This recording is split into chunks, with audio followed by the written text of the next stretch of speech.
As Chief Executive Officer, I feel privileged to highlight for you the organization's accomplishments of the past year. Our accomplishments represent the efforts of hundreds of members who have volunteered their time, their talent, and expertise, and a dedicated staff team. Thank you for taking the time from your busy schedule to learn more about the work of your professional association. The report also includes a brief look at what we're working on. The board has directed the organization to achieve expanded leadership and heightened profile for the profession on matters of food and nutrition, and to promote better access to dietitians. We know that organizations that are most familiar to people are also the ones that are most trusted.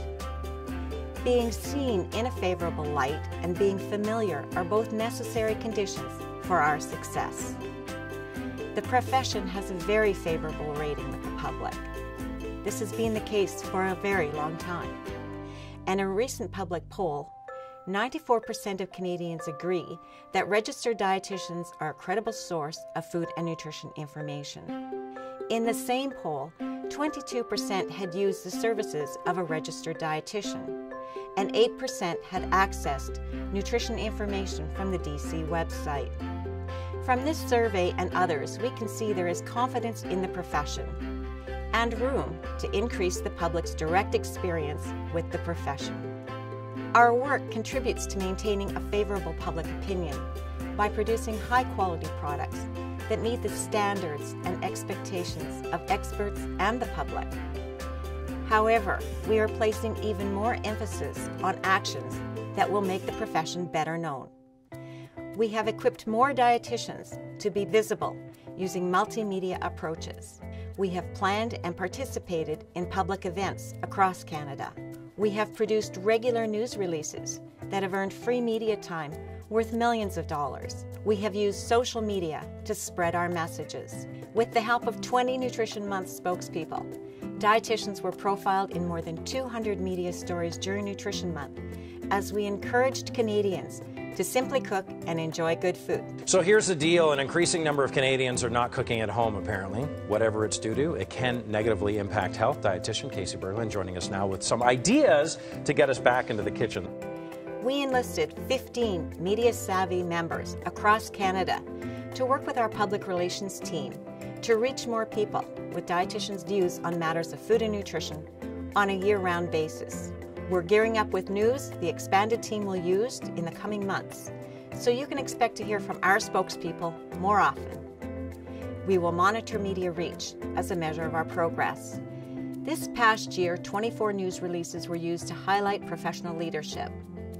For example, we issued a release to highlight a new piece of research published in each issue of the Canadian Journal of Dietetic Practice and Research. News has been generated by local action groups who have engaged in the development of cost of eating reports and advocated for higher social assistance rates. Visit our practice blog for member stories about trying to provide a healthy diet at today's social assistance rates. News has been generated by a Fresh from the Farm project that provides schools across Ontario with fresh produce for fundraising. News has been generated by the Manitoba Region's collaboration with government to promote and support school nutrition initiatives and healthy eating environments in daycares. Our ongoing work with 4 authoritative health professions and the Public Health Agency of Canada on standards for assessing healthy growth has been reproduced in a best practice resource endorsed by the Canadian Pediatric Society and Canadian College of Family Physicians. 19 regional representatives worked with members locally to host events across Canada this past March. 340 events were posted to the activity map on our website.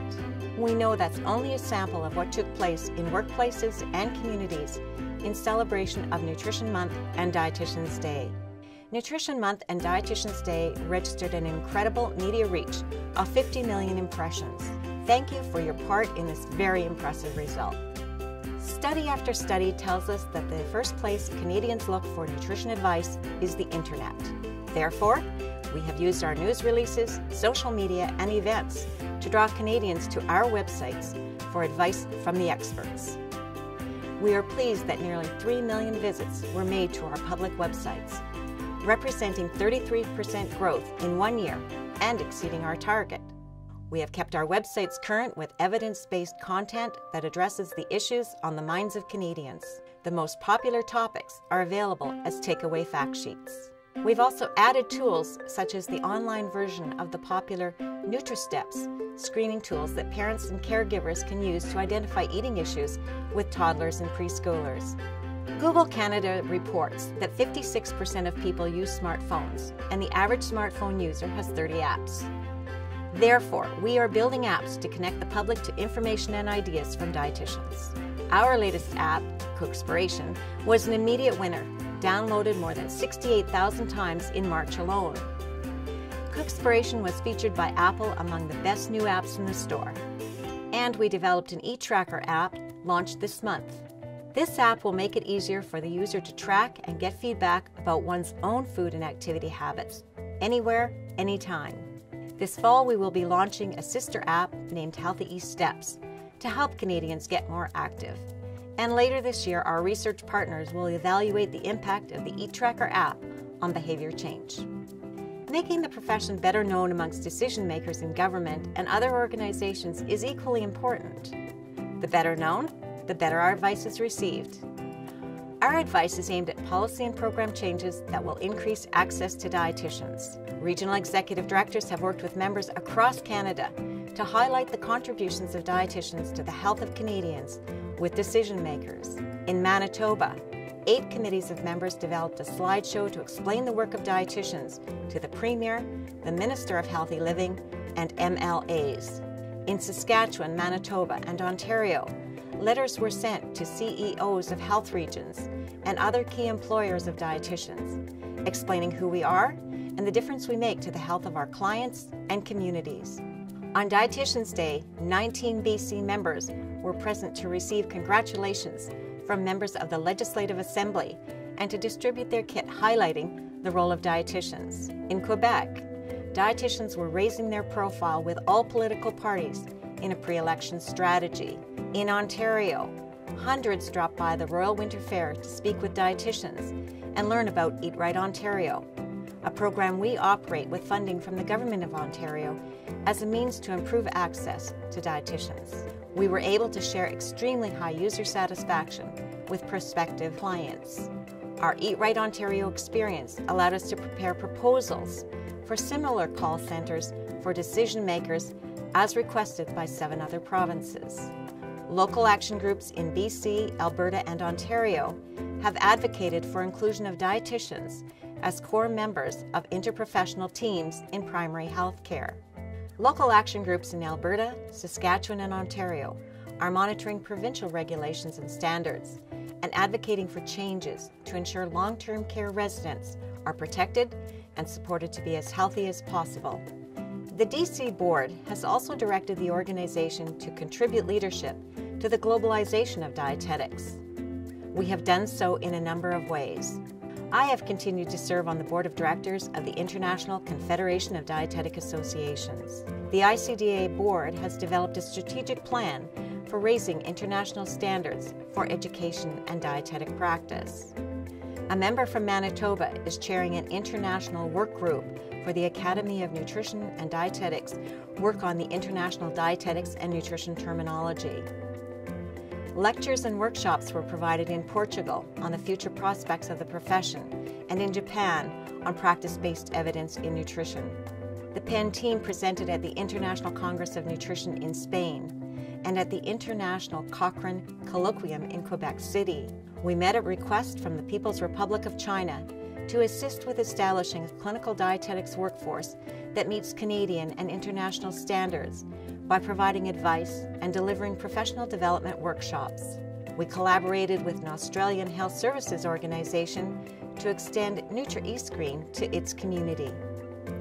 Our global PEN system is connected with a growing audience of PEN users around the world. With help from our British, Australia, and New Zealand Dietetic Association partners, opportunities were provided for members to collaborate on 8 international working parties.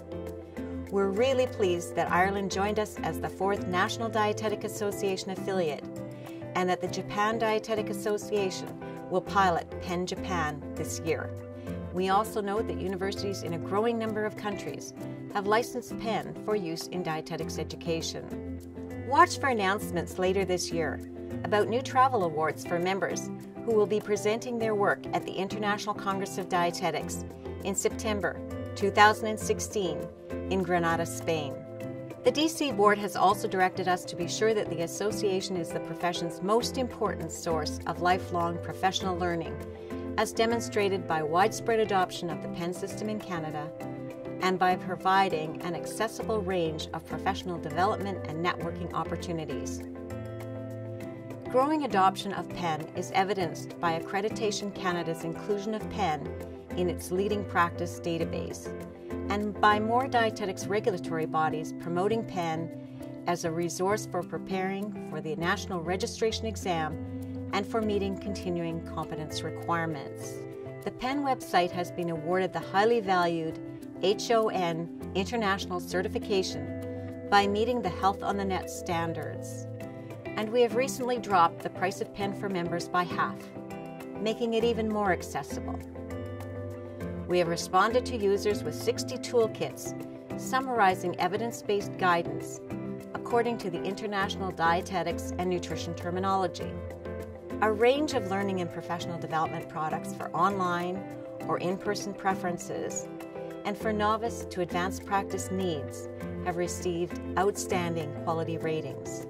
Over 125 products on Learning on Demand exceeded our target for 35% new content in 1 year. We were very pleased that about 20% of members took advantage of the new All Access Pass and unlimited access to most of our online learning content. 2 new online courses have been developed. Counseling Skills for Behavior Change has recently been launched, and Drug-Nutrient Interactions will be coming soon. 40 new products are planned for Learning on Demand, and 4 new webinars are in the works. Professional development events were offered in all regions. For example, 2 coast-to-coast workshops served about 1,300 registrants in nearly 200 central and remote locations linked in through technology. Micronutrient supplementation and a conversation on diabetes are coming your way this year. An intensive learning course on weight management will also be offered in collaboration with the Canadian Obesity Network. Relying on members' proposals for program planning for national and regional conferences has paid off with 90+% satisfaction with program quality and applicability for all events. We received strong direction from a dietitian and an employer survey for delivering advanced practice certification. We're now moving forward with certificates of learning leading to advanced practice certification in renal nutrition and dysphagia management. The DC Board has also placed a priority on effective collaboration with dietetics educators and dietetics regulatory bodies to ensure broad buy-in to policies and programs in areas of overlapping interest and responsibility. Together, we completed the integrated competencies for dietetics education and practice. These were also incorporated into updated standards for dietetics education program accreditation. And with a grant from the Public Health Agency of Canada, progress has been made on development of learning resources to help students and new practitioners meet the competencies for population and public health practice.